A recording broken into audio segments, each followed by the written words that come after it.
Hello, everyone, and welcome to the Adobe FrameMaker Essentials webinar series.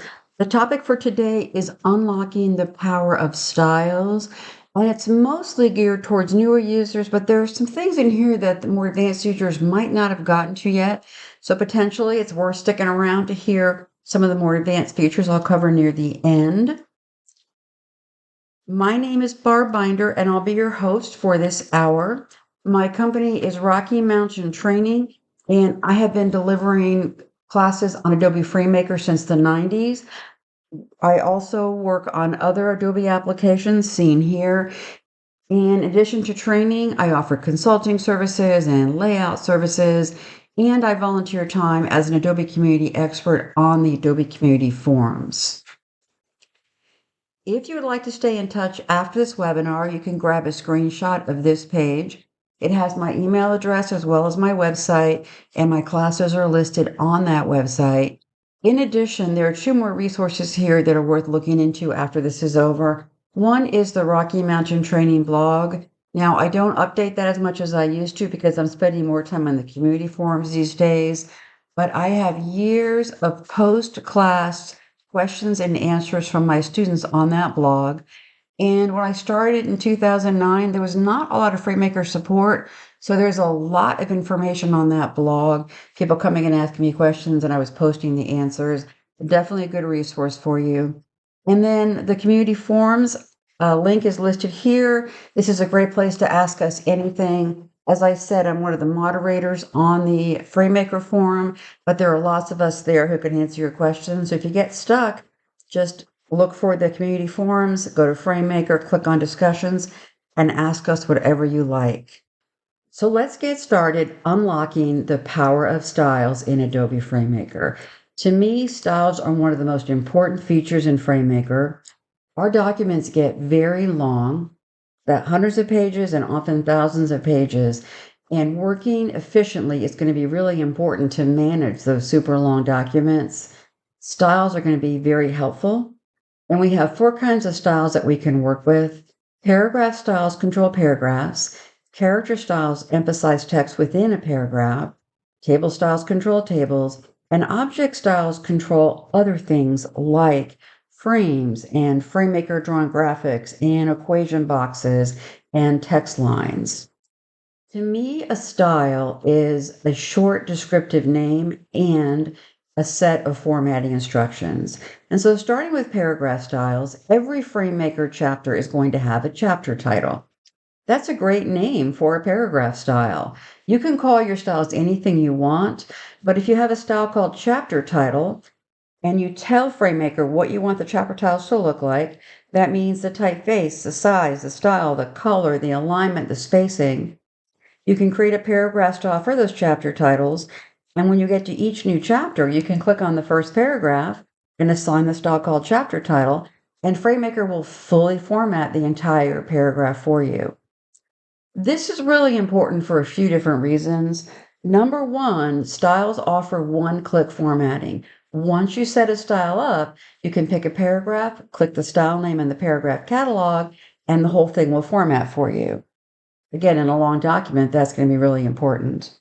The second thing is styles offer you consistency. You will have the same treatment of the chapter titles in the first chapter of your document as in the last chapter of the document. And that sounds like, of course, it should be that way at all times. But I actually owned a book where the subheads looked different at the beginning of the book than they did at the end of the book. It was a book about PageMaker, I think, at the time, and I have no idea what happened in the middle of the layout of that document. Did the person leave or get fired and somebody else came in?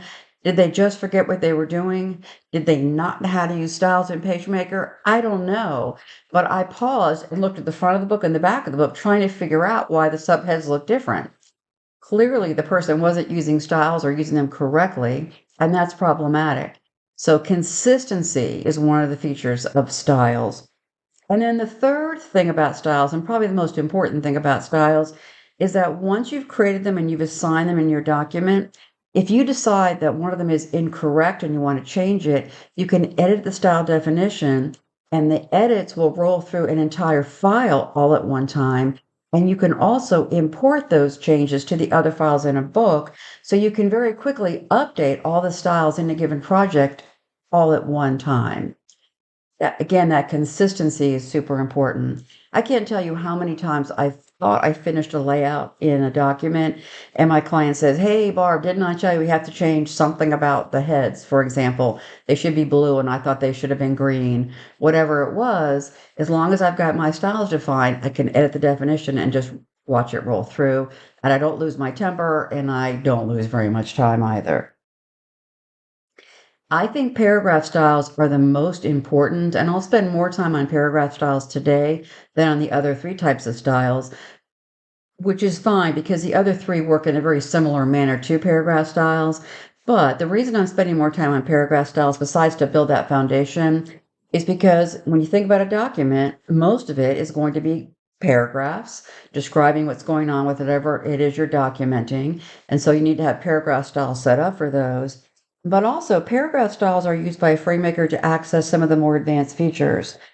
Running headers and footers can collect content from the page and put them at the top or the bottom of the document to alert the reader about where they are within the file.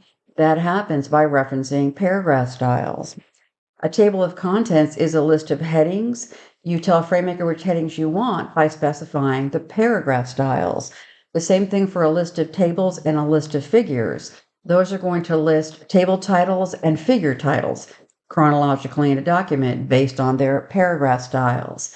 If you use cross references, and a cross reference, for example, is a sentence that says something like, "For more information, see some topic on some page number." You set that up by defining or by referencing a paragraph style. If you're using master pages and you want to attach a master page to a particular paragraph style, you set up a master page mapping table where you reference the paragraph style.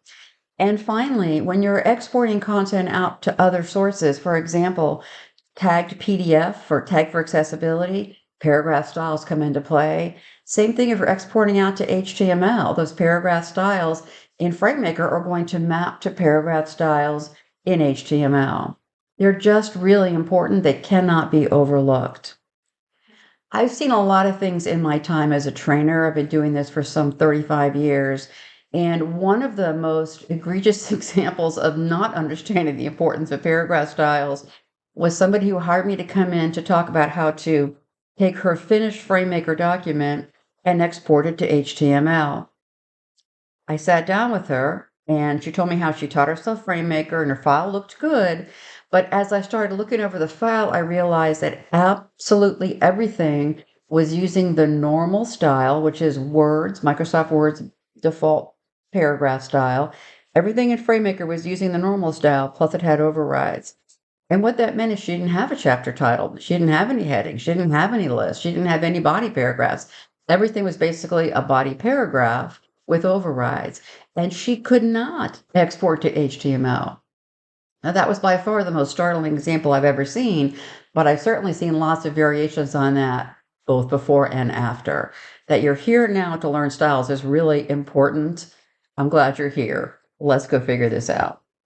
Now, if you've been in class with me before or even in prior webinars, you'll get a sense very quickly that I am both very organized about how I approach things and that I'm very visual. If I can see something, I understand it.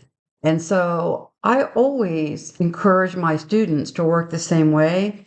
And in FrameMaker, that means customizing a workspace. A workspace, by definition, is going to be where you choose to put your panels and your toolbars, which ones you have open and where you put them. And when you're learning styles, it really makes sense to focus on the workspace before you start using the style commands themselves. Styles are controlled through catalogs, which have a list of available styles. There's a catalog for each of the four categories. And the designers are where you go to change what they look like and where you can add new ones. You want to have those up on your screen. And then I want to remind everyone to be careful with the toolbars. People come into my FrameMaker classes frequently because they've outgrown Microsoft Word. It's no longer stable for them or efficient, but they're used to using the ribbons in Word and having buttons to access the commands they're looking for. Be careful with those toolbar buttons in FrameMaker. Frequently, they introduce overrides. If you don't know what that means, I'll tell you in a few minutes. But those toolbars are a little scary for me because if you're using toolbar buttons like the B for bold and the I for italics, you're not using styles, you're putting in overrides. And they're harder to control when you get a last minute change that needs to roll through the entire document. So I'm going to begin by looking at a workspace with you, and then I'll jump into paragraph styles.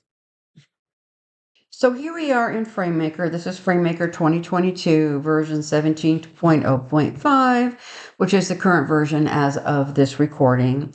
And I'm going to start not from a template like I have in all the other webinars, but from a new custom document. And so to create a new blank document, I'm going to come down and click on Custom. And this allows me to specify the paper size on the way in, the margins, the columns, if I want double-sided or single-sided. I'm going to make a double-sided document, and I'm going to slightly increase the inside margin for binding in theory, and then I'm going to click Create, and that's going to give me a new blank document. Now, in terms of the workspace, what you're looking at is a workspace that I set up prior to you coming in. It's a very simple workspace. I have one toolbar at the top, and I can hide and show toolbars from the View menu. The first command is Toolbars. I just have one visible on screen, the Quick Access bar. And then I have my catalogs on the left-hand side. My catalogs are available in a few places, but one of them is going to be in the View menu under Panels. You'll see the various catalogs listed here. And then on the far right-hand side, I have my designers. And that's the main focus of this hour, is catalogs and designers and how they work together. I've got them set up in the same order. So in both the left and right side of my screen, the paragraph commands are first. Then I have my character level commands, and I have my table commands.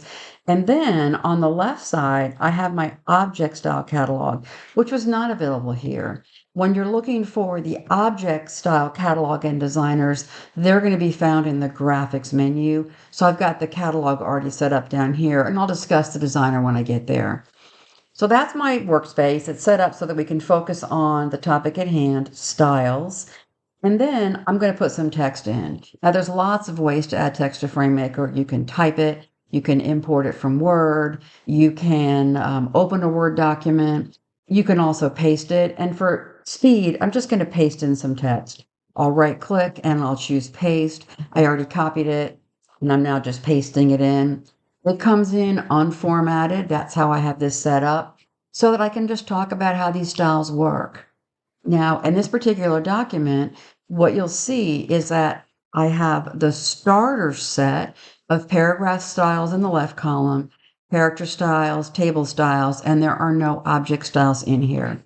By starter set, I mean, this is what you get if you don't start with a template. If you just ask for a brand new document, FrameMaker says, okay, I'll give you a few styles to start with, and you can take it from there. So let's start with paragraph styles. Paragraph style is used to format individual paragraphs.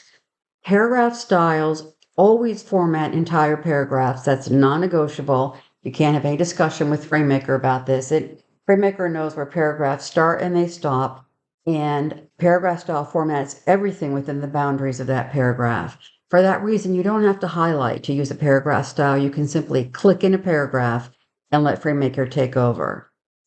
The catalog is going to list all the paragraph styles, and that's where you assign their use. It's also a place to manage the list. If you don't like how a style looks, or if you're missing a style, the paragraph designer lets you edit the styles and add new paragraph styles. And while I'm talking about paragraph styles with you, I do want to address the dreaded retain or remove overrides alert message that scares people. So the first thing I would do in this document is begin assigning the default style names. For example, this first paragraph on the page is the chapter title. So as I look at this list of available styles, there's one called title. I'm going to go ahead and click it and assign it. I might not like what it looks like, but I can come back to that. Most of the paragraphs in here have been pre-assigned body because that's the default, and that's fine, but I do want to find the paragraphs that aren't body. For example, this might be a heading 2, and this might be a heading 2, and this might be a heading 1, and let's go find another heading 1,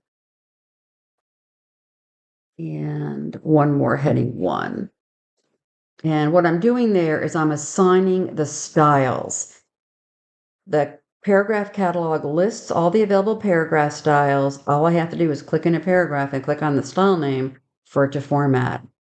But what if you don't like what they look like? Well, that's where the paragraph designer comes in. The paragraph designer lets us design the paragraphs. And I'll start with the body paragraphs. I've got a bunch of body paragraphs here. If I go to the paragraph designer, I have 8 property sheets or 8 formatting categories that I can use to develop a paragraph style. I normally start with font because my sizes for my font are going to control the sizes I pick elsewhere. So I'm going to change the family to Minion Pro, and to find it quickly, I'm typing in the first couple of letters. I'll make it size 11. And then I have to decide what I want to do next. Nothing has changed on my screen because FrameMaker is waiting for me to either click the Apply button or the Update Style button. Here's the difference. Apply will change one occurrence of the body paragraphs, the one where my cursor is. My cursor is blinking right here. So if I click on Apply, it's going to assign the new definition to that first body paragraph. If I think, wow, that looks good, I wish they all look like that, then I need to click on Update Style, which updates the definition for the entire document. Watch how it rolls through the rest of the file as I do that. All of the body paragraphs in this document, that's everything on the subsequent pages beyond page 1, now is using that new style. Now, I think it's hard to read the different paragraphs because they're all really close together. So I'm going to go to Basic Properties now and make it look a little bit easier to read. I'm going to add some space below my paragraphs, maybe 6 points, and some space within the lines of the paragraphs, maybe 14 points. Again, if I click Apply, I change the one paragraph. If I click Update Style, I update the definition. Now, I've already mentioned I'm a visual learner and I'm a visual teacher. I often teach my students to click Apply to see if they like something before they commit to it. But it's dangerous because when you click Apply, you introduce an override. You're telling one paragraph to look different from all the other ones. It's okay to do that on the way to Update Style, but you don't have to. Even if you don't like what you did, you can update style and still decide, yeah, that's not going to work for me, and still change it. So you don't have to click Apply if you don't want to, but we always need to click Update Style. Let me do that again with the headings. The first style at the top is called Title, and if I don't like what it looks like, I can go over to Font and do the same thing. I'll make a couple quick changes. I'll make it Myriad Pro this time, make it a little bit bigger, maybe size 24, and I'll change the color to, I'll pick Forest Green. And I'll update the style and it picks up that change. I'm going to change the alignment to left. So I'll come to Basic Properties and change the alignment to left and update style that moves to the left. And I think I'd like to have some more space below it. So I'll go to space below paragraph and I'll type in maybe 30 to double the amount of space. I think that looks better. You do want to use paragraph spacing commands, space above and below paragraph, and not hard returns to space things out. This is not a great idea for spacing controls. You can't control them globally when things don't fit. So you want to remove any double returns and just use spacing controls to move things around. I'm going to go to the heading 1s. My first heading 1 is actually below my heading 2, so I'll come down here. And I'll just change the font to Myriad Pro, and I'll make it size 16, and I'll pick that same forest green and update the style. You can see that FrameMaker finds every heading 1 and changes every heading 1 that I've identified so far. Heading 2s, you're getting the idea now. I'll do this one more time. I'll just say Myriad Pro. I'll leave it size 12. It's bold. I'll change the color again to the green. If I click Apply, I change one. If I click Update Style, I change all of them. And then I'm going to throw a more advanced feature in here. It's not new. It's been around forever, but a more advanced feature. It's called a run-in head. I'm going to go to Pagination Properties. This is where my heading controls are. And I'm going to designate the heading 2 as a run-in head. And this is a feature unique to FrameMaker. You can't do this in InDesign or Word easily. You can jerry-rig it, but it's not fun, so you wouldn't do this in those applications. But in FrameMaker, a run-in head is told to sit on the same line as the paragraph that it modifies. Normally, subheads are above the paragraph they modify. If I designated a run-in head, and I'll give it a default punctuation of a period and a space, this paragraph underneath is going to come sit on the same line. So when I update the style, that's exactly what happens. It looks a little messy here because I've got my Pilcrow showing. If I go to view and I hide the text symbols, it's a nice clean look and it gets it on the same line as a paragraph that follows. Again, that's a run-in head. So that's the paragraph catalog, which has your paragraph styles on the left. The designer lets you change how they look on the right, and you can set these up on any side of the screen that you want. But if you decide that you want to manipulate these lists, for example, maybe you don't like the name title over here, you want to call this chapter title because that's more descriptive, you can do that. That's going to happen in the designer. So if I decide I want to call this chapter title, I'll click at the beginning and type in chapter, and then I can choose rename. And that's going to let me rename everything that was styled as title to chapter title. And now you can see that I've got it up here in the list. Now, if I have a style called chapter title and title, at some point, I'm going to click the wrong one. So it's usually a good idea to clean up your list when you do something like that. What I'm going to do is I'm going to delete the style called title. At the top of the paragraph catalog, and at a quick glance down, these three buttons I'm about to explain show up at the top of all four catalogs. So I'm explaining them once, and you're learning what they do for all of them. At the top of the paragraph catalog, there's a little trash can, and that's how I can delete a style. So if I click delete and I click title, I can delete it when I click OK. It's now out of my catalog, and I won't choose it by accident. I'm going to do that again, and this time I'm going to delete a style called bulleted. Not because I don't want it, but because I want to show you how to create a style, and I'm going to create one for bullets, and so I don't want to already have one in here. So I'm going to go choose delete and OK. And then I'm going to select these four items, and I want to put bullets in front of them, but I just deleted that style. So when you want to add a paragraph style, you go to the designer again, and it takes some time to figure out what you're doing in the catalog and what you're doing in the designer. It's a finite list. You'll get there if you just keep using it. But if you want to make a new style, I'll call it bullets, bullets.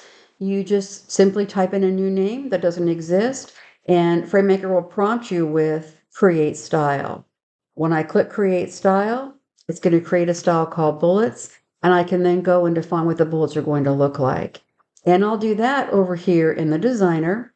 I'm going to go to numbering, and I've got an entire hour-long webinar on numbering properties. If you're curious about how numbering properties work and you want to go through this in detail, go watch that 1-hour webinar. But right now, what I'm going to do is I'm going to add a bullet. Sorry, I got to turn on auto number format first. I'm going to add a bullet and a tab, and I'm going to update my style to show you that I've now got a bullet. And there's also a tab character in there, but you can't see it because I hid the text symbols when I was turning off the hard return markers that were down here. So I'll go turn them back on again. That's view, text symbols. I normally work with them on. And that greater than symbol is a tab character. So what I'm going to do is I'm going to go to basic properties. I'm going to give myself a first line indent of a 1/4 inch, indent the bullets a 1/4 inch in. And then I'm going to give myself a left indent of a 1/2 inch to indent the second and subsequent lines of a multi-line bullet item. And I'm going to set a tab stop. And so I'll put that at a 1/2 inch as well, 0.5, and I'll click continue and then update style. Now, these are all really short paragraphs, so it's not showing you what the hanging indent looks like with my left indent. But if I had a multi-line paragraph and I assign bullets, that first line indent is going to control the space from the column edge to the first bullet. The tab stop at a 1/2 inch is going to control the space for the text that follows the tab stop. and the left indent is the second and subsequent lines. So I'm showing you a hanging indent there. I'll put this back to body. Now, back in the paragraph catalog again, you'll see there's some check marks in here. The check marks indicate two things in FrameMaker. They indicate that a paragraph is currently in use. For example, you can see I'm using body paragraphs right now. There's a chapter title that's above. There's my chapter title. I'm using heading 1s and heading 2s. Those get checked because they're being used in this document, and bullets as well. But you also get pre-checks on features that use a style when you get around to them. When I add a table, FrameMaker will automatically assign cell body and cell heading and a table footnote down here and table title. So they get pre-checked. Same thing if I add a footnote, it'll automatically assign a style called footnote, so it gets a pre-check. The check marks help you figure out what you're using or what is going to be used when you get to that feature. The ones that aren't being checked are not being used.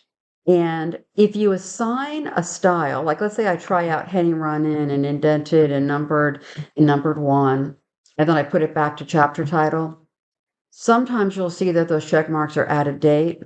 The job of this blue button is to refresh the check marks so that I get an accurate view of what's happening with my styles. The ones that are being used get checked. The ones that are pre-checked to be used when I get to that feature are checked. The ones that don't have check marks are not being used. And if you have a bunch of styles that aren't being used, you do have a couple more options available. There is a gear icon on the top row of the paragraph catalog. If you click it, you have the option to delete all the unused formats, and you can get rid of all the formats that aren't being used. Some of you, no doubt, are going back from this webinar to working on legacy documents, files that have been in FrameMaker for years and years and years and years that many people have worked on over the years, and you probably have way more paragraph styles than you'll ever need. You might consider deleting the ones that you aren't using. I remember saying that to a client once because she had 300 styles and we were using about 25. And I said, can we just delete the unused formats? And she said, no, I might need them someday. So I convinced her to show only the used formats. So she's not deleting the ones she's not using, but she's going to hide them. Now, I'm not going to delete these without check marks, but when I click OK, they're no longer visible unless I come back in again and I say that I want to show all of them again, and then they would all be visible. So you have commands in here where you can manage these styles. You can also edit the order. They'll be alphabetized unless you change the order here. So if you like the idea of rearranging them, you can do that as well. I'm going to hit cancel. Again, these features I'm talking about are available for all the catalogs, but it's a paragraph catalog that tends to have so many styles in there. I'm going to pick OK here. One more thing, when you have a really long list, and I'm going to pretend like I have a long list by making it, by hiding some of it, you can look for a style by typing in the name. So if I'm looking for my heading, I can type in the first couple of letters and find anything that has those letters in it. So I can assign a style that way. I'll delete that. And I'm going to back up. And in summary, paragraph styles are going to control the look of the individual paragraphs in your document. You want a paragraph style for every type of paragraph that you've got. You can assign the styles from the catalog. You can also manage the styles in the catalog, deleting or hiding styles. The designer is used to create new styles and to change what they look like. You can use the designer to rename styles. Now, I want to cover one more thing, and that is overrides. So what I want to do is come down to these paragraphs right down here. These are all body paragraphs. They're all using the standard body style. And if I were to take one of these paragraphs and change the color, I'm going to go to font and I'm going to change the color to that forest green. Now, typically I would click apply because I want to see if I like that green. And I don't. I think it's too hard to read. It's too light when it's not bold, so I'm not a fan of it. But let's say that I get distracted and I have clicked apply, but I haven't removed it and I haven't updated the style. This is considered an override. And you can see the override indicated by the star that appears in front of the style name down here. There's a star right in front of the word body. If I click the paragraph above it, that's a standard body paragraph. If I click the paragraph below it, it's a standard body paragraph. But this green one has not been updated, so this is not the definition for body in this document. It's body plus it has the green override. If you come along later and go and change another paragraph and forget about that green one, you're going to be presented with the retain or remove overrides alert box. So here's an example. Let's say I decide now that I want all my body paragraphs to be blue. So I come along here and I click on blue and I apply to see if I like it. And I think, yeah, that's awesome. I love that blue color. I want all of my paragraphs to be blue. What's going to happen when I update style is FrameMaker's going to stop and say, wait. You're using overrides. What are you trying to do here? Do you want to retain overrides? Meaning, do you want this green paragraph to stay green? Or do you want to remove overrides and make all the paragraphs blue? Or do you want to cancel and think about it? And in a multi-page document, hundreds and thousands of pages, I have a very difficult time remembering why I was using overrides. And I don't know what to do, so I might have to cancel and stop and think about it. In this case, I've got a very clear idea that I want every paragraph to be blue. So if I choose remove overrides, that's what's going to happen. It's going to remove that green color and standardize the body definition so that everything is blue. Control Z. If I update style and have no idea what the overrides are, the safer bet is to retain them until you can figure it out. If you think, well, I must have done this on purpose, I'm sure I have a good reason for using overrides, you can retain the overrides and every other paragraph will become blue, but not the one that has the override. You're retaining those overrides. My rule is no overrides. I can't keep track of all the reasons I could have used overrides in a document, so I simply remove them when I get that message because I choose not to use them on purpose. Your call. But in the legacy document, if you remove all the overrides and somebody was using FrameMaker for a while that didn't know it very well and they did everything with overrides, like the woman I mentioned at the beginning of this webinar, that would remove all of the formatting from the document. So proceed cautiously and be aware that you can undo those commands. So let's move on to character styles.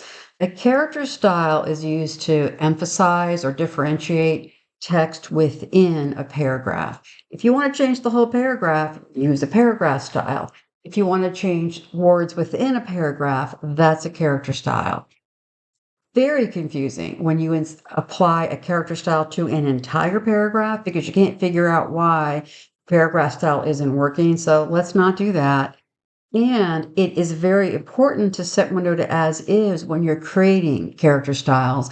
I'll show you what that means in just a second. Also, you can nest character styles in a paragraph style through numbering properties. I'll show you that too. So let's say that you want these two words to stand out in this paragraph. The paragraph has already been defined as a body paragraph. It's got its definition. Everything looks the same within that body paragraph and the other body paragraphs. But we want these two words to stand out. That's going to be a character style. There are two default character styles included in a new FrameMaker document. The first one is called emphasis. It's initially defined as italics. The second is called equation variables. It's also initially defined as italics. That seems confusing, but emphasis is meant to be used in a body paragraph like this. Equation variables is meant to be used in an actual equation box, so they could be defined differently down the road.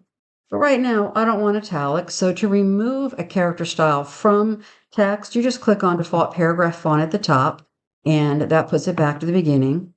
And if you want a different look for your words, I want those to be green and bold, then we create a new character style. That's going to happen in the designer.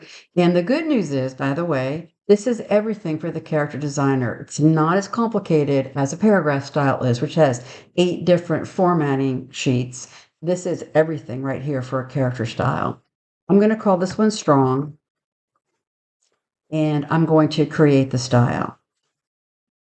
Now, it's been assigned, but now I want to change what it looks like. And when you're creating a character style, and this could be confusing if you haven't heard this before, you want to stop and go to the commands menu in the lower left-hand corner and set window to as is. And the reason we do that is if you don't do that, FrameMaker is going to memorize everything about the selected words. In this case, Minion Pro, size 11, the background color, the angle, the underline, the letter spacing, everything that's seen here is being memorized. To make this format be as flexible as possible, we set window to as is to tell FrameMaker not to do that and only do exactly what we tell it. You can see everything has been zeroed out. So I want this format to be forest green, and I want the weight to be bold, and I'm going to update that style. If I get a message about overrides, I'm going to remove my overrides. And as I click away from it, you can see that it's green and bold. And any place I use it, let's say good historical reference should be green and bold, it's going to be green and bold. Now, what's confusing about the set window to as is concept is that when you look at the definition, it looks like it knows Minion Pro size 11. It doesn't. You'll have to open up the list and select the style yourself to see that everything else was not included. And by choosing to set window to as is, you could use this on large text and small text and text sets, a different font. It wouldn't try to change anything except for the color and the weight, because that's all we said we wanted to do. One more thing about character styles, you can nest those in a paragraph style. So let's say, for example, we want these bullets to be green and bold. If we go back to the paragraph designer and click on numbering properties, and that's where I defined the bullets right in here, there's an option to pick a character style from there. So I'm going to come down and pick strong. And I'm saying that in this particular paragraph, which is called bullets, I want to have a bullet and a tab, and I want to use the character format strong. So when I update style, I now have bullets that are green and bold. This is how you get different shaped bullets in FrameMaker, by the way. I've got a blog entry on that. If you're curious about it, you can go read about it. But if you want square bullets and hollow bullets and other shapes, that's done with character styles associated with the paragraph style. All right, so that's character styles. So moving on to table styles. A table style works the same way as a paragraph style and a character style, only they focus on formatting an entire table for you with a single click. They rely on patterning to define ruling and shading, and you can also have custom ruling and shading if you want to, but it does slow you down. So if you can avoid that, that's always a good idea. You can have multiple table styles in a document, as many as you need to support the kinds of tables that you use. So let's take a look at that in FrameMaker. I've added a table to the document, and the table has a very basic look to it. When you are looking for various ways of formatting tables, you're going to start by examining the table catalog. The table catalog has a list of all of the table styles that are in that document. These are the default table styles. If you have a template you're working from, you may have other table styles you can use. But the basic idea is this. You pick a table and you try the various options that are presented to you in this list. So that's border blue, here's border gray, first column blue, first column gray. The original FrameMaker Format A and Format B table styles have been there from the earliest days. And then I have some other options these days like minimal blue, minimal gray, shaded blue, and shaded gray. If you like one of those that are in the catalog, great, use it, you're done. If you don't like one of these, you can create your own.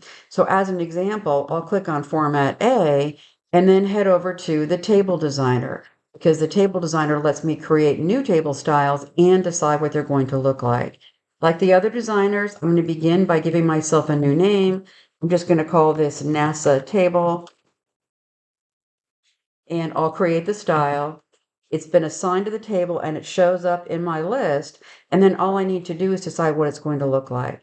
So if I start on basic properties, I can decide where the table is going to sit. Should it have a title? If yes, where should it be? How do I want to handle the spacing above and below the table and within the cells? That's all handled here. I'm only going to have one table in here, so maybe I'll just go ahead and say that I don't want a table title. I want a table, not a table title. and I'll update the style, and now it doesn't have a table title. Ruling properties is going to handle all of the lines you see. And ruling properties actually has subheads in here that help you draw your eye to the various areas you can control. For example, table borders means I can control what the lines look like on the top, bottom, left, and right.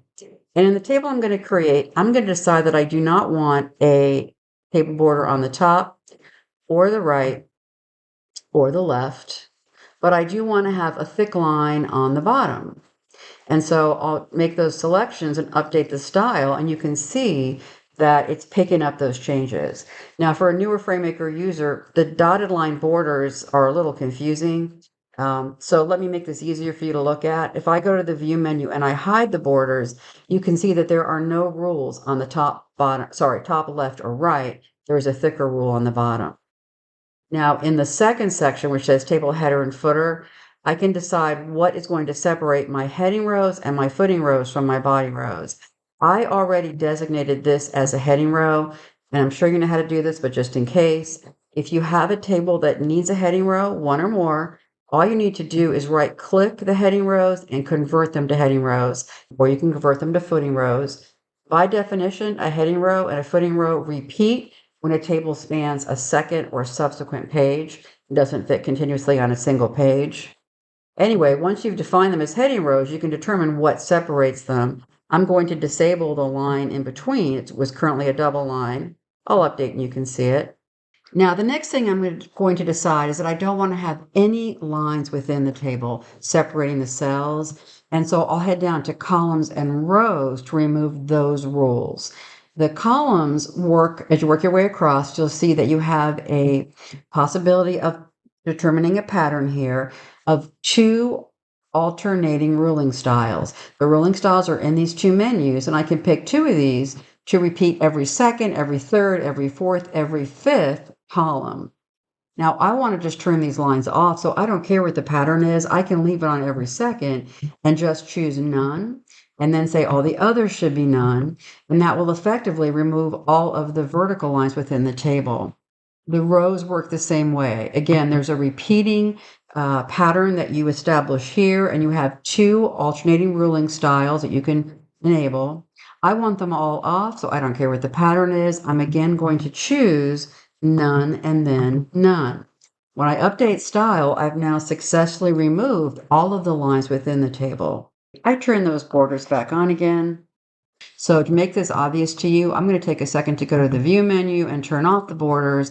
And what's left is one line at the very bottom of the table. That's all that's going to print right now. Now, to make the table come together a little bit better, I'm going to turn on some shading properties, and that's the next one over. The first thing I'm going to do is go to the section, again, subheads in bold, for header rows, and I'm going to change the color to the forest green, and then I'm going to change the fill percentage to 100%. That's going to make it the brightest green that we've got. When I update style, it successfully turned the shading behind the heading row that bright green. And then I'm going to set it up so that I have a light green for behind every other row. So I'm going to come down to shade by body rows. There's also shade by columns. It's available. I'm going to do rows. I'm going to say I want the first one, and I want to leave it white. So I don't care what the color is. I care what the percentage is. Any color, fill of none, is going to just not have a color behind it. I'll leave that one alone. But then I want the next one to be that bright green, forest green, but then a much lighter version of it. I'll go with 10%. I'll update style. So the pattern I came up with is I want the first one to be no fill, the second one to be the green, and a 10% fill. And I think that looks better, but there's two things about this that I still don't care for. One is I don't think this reads very well on the top. Black text on that dark green background isn't that easy to read. So I'm going to change the color of the text to white. Now, I do want to point out that this is text. Text uses paragraph styles. You know that. We already talked about it. This text and everything on this top row is using cell heading. So I can't change the color of this in the table designer. That's a paragraph designer situation. I'll go to the paragraph designer. I'll click on font, and then I can change the color of the font for cell heading to white. It's alphabetical, so I'm looking for white. And when I update style, all the cell headings in the document, 3 of them right now, have a white color assigned to them. So that's Paragraph Designer. Now I can change this line in the Table Designer almost. I need help from another dialog box to do that. So what I'm going to do is go over to the Table Designer for a second and look at it with you. I'm going to go to ruling properties, and I'm going to drop down that first, an item on that first row where I defined the bottom rule, and I said I want it to be thick. Now, as I said, there are 10 of these menus in this dialog box, and every single one has the same choices. It looks like you can't modify them because you can't do it from here. If you don't like what that thick line looks like, and I'm thinking I want it to be a little bit thicker and I want it to be green, you can modify it, just not in the Table Designer. For that, you need to use custom ruling and shading. And you can get to this panel in the table menu, custom ruling and shading. Here is the exact list that we're talking about, and here's the thick line that I'm using down here. If I don't like what it looks like, I can choose Edit Ruling Style, and then I can either change what the thick line is defined as, and I could change that table right now, or I could leave the thick definition alone and create a new one. I'll do that. I'm going to call this one Thick Green, and then I'll change the color to Forest Green, and I'll change the thickness to maybe 4 points, and then I'll set. And because I'm changing the name, green, because I'm changing the name but not the one I'm currently using, this doesn't change until I get back over to Table Designer and I open that menu and I realize, oh, look, there's a new choice in town. And thick green is now going to be available in all 10 of those menus. So I could use it on any location that I want in this table. I think that looks good. So now that I've got the look I want for my table, I can use it whenever I need it with a one-click formatting approach. For example, I can come back and click one of the other default styles that are in this list, or at any point I can come back and click on NASA Table. It formats the whole thing with a single click. That's the idea behind table styles. Make as many as you need to support the tables you have in your document. Now, before we wrap this up, I just want to show you one more thing. I am not a fan of overrides, but you can add overrides to a table, and sometimes we're told we have to do that. I'm very resistant to overrides. I'll try to convince my client not to add overrides to a table, but sometimes it's just not an option. I recognize that. And so at any point, you can select one or more cells and you can add lines or shading that does not follow a pattern that you can define in the Table Designer. For example, let's say that for some reason I need to have a line on the left side of these two cells right here. I can do that if I go to Custom Ruling and Shading. I already have it in my doc. We saw it a few minutes ago. It lives in the table menu. But if I go to Custom Ruling and Shading, I can come in here and I can put a line anywhere I want or shading anywhere I want based on what I select first. Now, if all I want to do is add a line on the left-hand side, I've got to be really careful with all these check marks. I need to turn off the custom cell shading so I don't add shading behind the cells. I want the ruling turned on, but I only want it on the left-hand side. I don't want to add shading on the top or the bottom or the right or inside my selection. There's a lot of clicking and unclicking these check marks when you're using custom ruling and shading, and a lot of opportunity for error. The good news is you can edit, undo, or Control Z any mistake. So if you do it incorrectly the first time or two, don't worry about it. Just undo, think about it, and try again. But you really have to think about what's checked and what's not checked. Now, in this case, I want to put the thick green line I just defined to the left side of these two cells. That means I'm picking thick green, and the only thing enabled, the only check mark you see of all the possibilities is on the left-hand side. So when I click apply, it's going to add that line over there. I'll deselect it so you can see it. On a similar note, sometimes we have to have custom shading that does not follow a predictable pattern, a repeating pattern. So we can select cells, and you do have to turn off the ruling if you don't want to reassign ruling, and turn on shading, and then you can pick what you want. I'm going to go ahead and choose 70% of that dark green. Let's see what that looks like, forest green. I'll click apply, I'll deselect, and there it is. I think it's probably too dark, but you get the idea. I can come back here now and I can make it a little bit less. When you're new to custom ruling and shading, you will make mistakes because you'll leave check marks on. At least I leave check marks on that I used yesterday and forgot about. When I come back today, they're still enabled. You just have to watch those check marks. And at any point when you make a mistake, just undo, think about it, and there you go.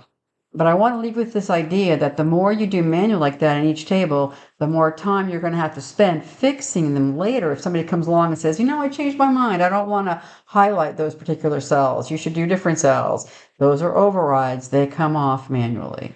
So now we're going to take a look at the last last category of styles in FrameMaker, object styles. They're basically used to format everything else beyond paragraphs and character strings and tables. So they're used for frames and graphics and shapes and equation boxes.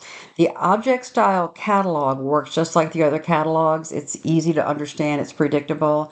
The object style designer does not conform with the other three designers.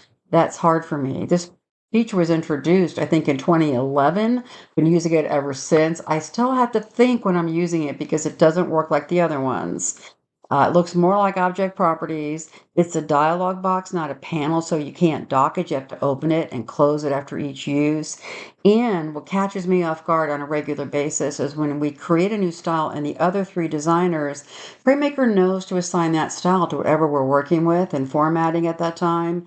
The object style designer doesn't. So you have to remember to assign it to the object.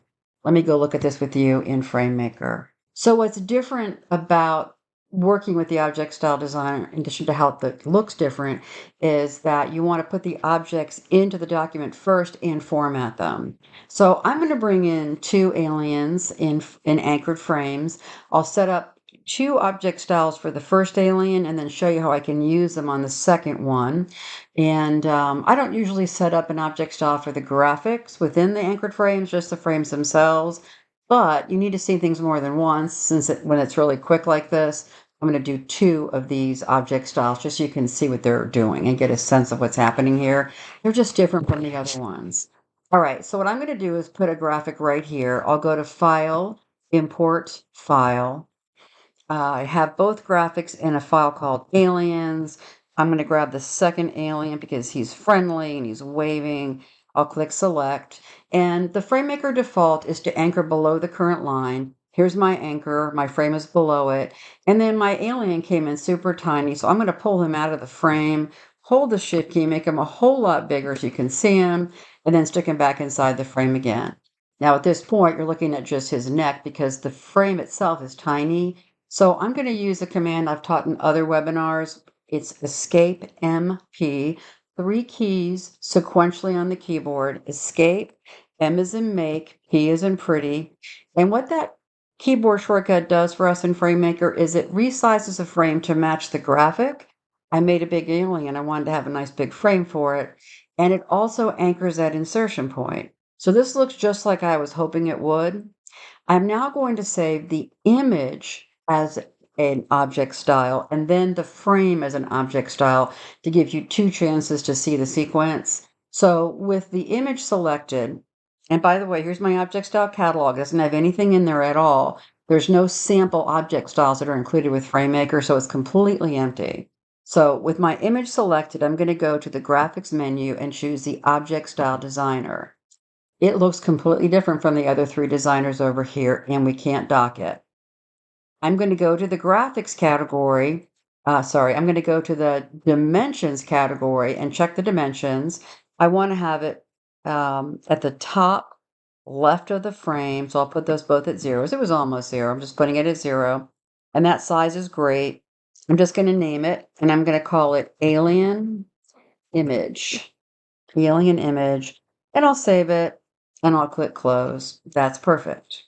Now, it did not assign that new object style to my alien image. I have to assign it myself.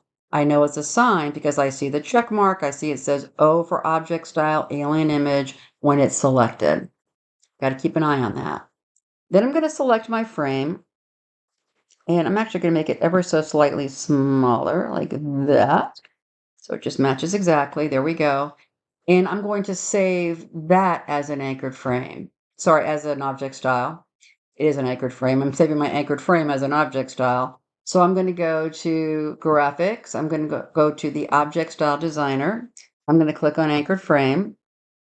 And yes, I want to anchor at insertion point, but because I fiddled around with the size of the frame, I gave myself an above baseline shift. I'm going to put it back to 0.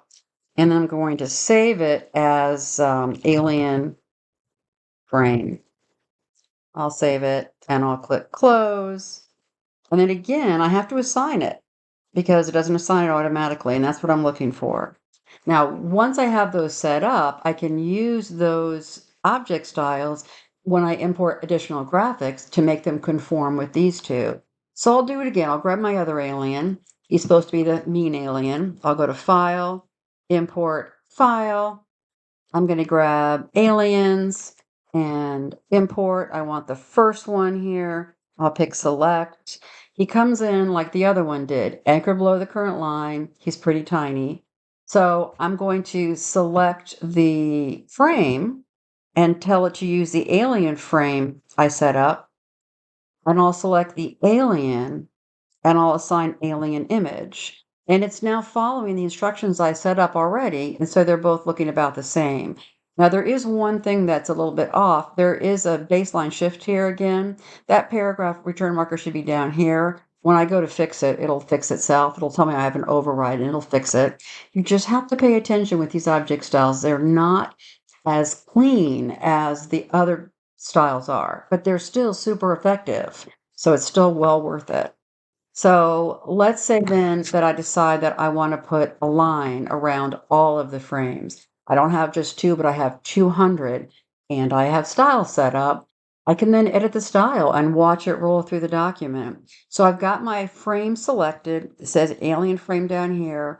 I'll go to the graphics menu. I'll come down to the object style designer, and I'm going to go to stroke, and I'm going to ask for a 1-point stroke, solid line, and I'm going to make sure the fill color is set to black.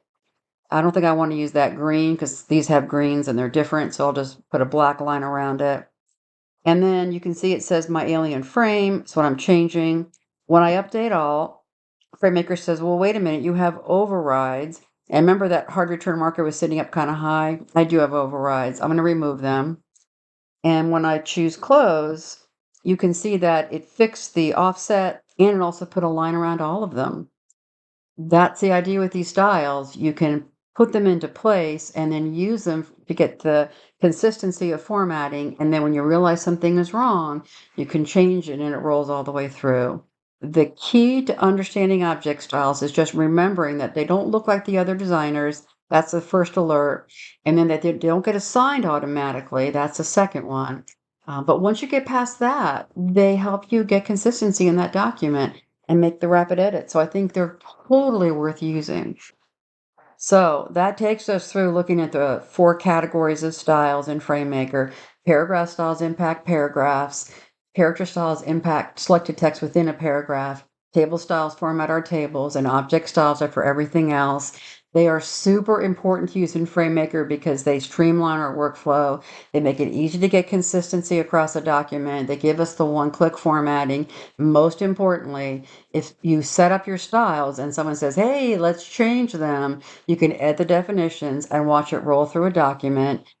If you have a book and need the style changes to impact the other chapters in your book, you just use file import formats to do that. So the changes can roll through a single file or through an entire book. And you want to remember that paragraph styles remain the most important styles to work with. I think you need all 4 of them. Honestly, all of them are important. But paragraph styles are really important because they're also used in other advanced features. Variables collect paragraph styles for the running heads. You use paragraph styles to tell FrameMaker what you want to cross-reference. You can attach a master page to a paragraph style. The generated files, a bunch of them, are you going to use paragraph styles to create lists, like for a table of contents, list of figures, list of headings. And they're also really important when you're exporting to other formats. And on that note, let me remind you that I am Barb Binder. I've been so happy to have you join me for this webinar. If you're looking for detailed FrameMaker training, I have 2-day classes on intro and advanced FrameMaker. I can also do group training for your office, and I can do 1-hour coaching here and there. If you have a few questions, just let me know. And thanks everybody for coming. I appreciate you.